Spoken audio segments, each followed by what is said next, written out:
ادگل بلندبونا پلین گرمید وان روژاندا اتمها رمضان دا زیدتر جه 3000 کسان له کوملگاه خلیلکان کاراباوان ده 24 ساعتان دا تنه 14 دمجمیران هیا او جی پشتی کارکتنا موالیدا کوملگه هیتنو دخوازن چاره سریاب پرزگریکی بزیده کرنا موالیدین کارابه بهیتا چاره سر کرن چونکه اوت بیشن موالیدگ نکارید خواستن و کوملگه لسر الکتریکی دابین بکد مقاول جي مولدة 4 روزا 5 خراب كينك مشكلة حمي مقاولين مولدان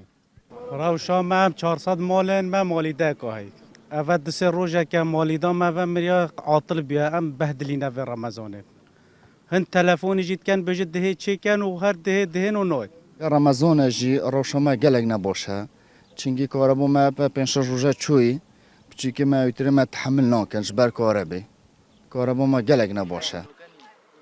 اف کوملگه پیتر جه 400 مالان پیکتیتو نبونا خدمتگزاریم پیتوی او دلگران کرنه از اول 5 روزه ما کار بینه آنو کنی حل کریه ساعت کی جارا کدی تامری یعنی اول هیوار رمضان یک مالیده اول 500 گنت مال ته ند ویری 500 مال یک مالیده یعنی 500 مال یک مالیده چه تحمل کرد اندامه که جواتا پارێزگاها دهۆک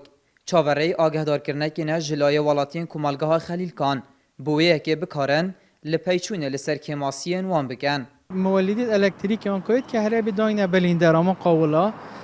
اوان گرتینه لهک خلقی گند یعنی مقدور نوشین یعنی بین عریضه کردن اما وکو انجمن و کلجنا خدمت گذاره هم دی ریکن دیفچونی بکن یا کومەلگەها خەلیلکان دکەوە ڕۆژئاوایە نەحیا گردەسێن لە سنووری قەزایە ئاکرێ خەلکی وێ دixwazin حکوومەتê çav li ser kêmasiyên wan hebe taybet dabînkirina mawalîdeka karebe û bingehên agirvemrandinê û saxlemiyê û şarederiyê û komeka xizmetguzariyên dinyên pêtivî guhdar Zêbarî NRT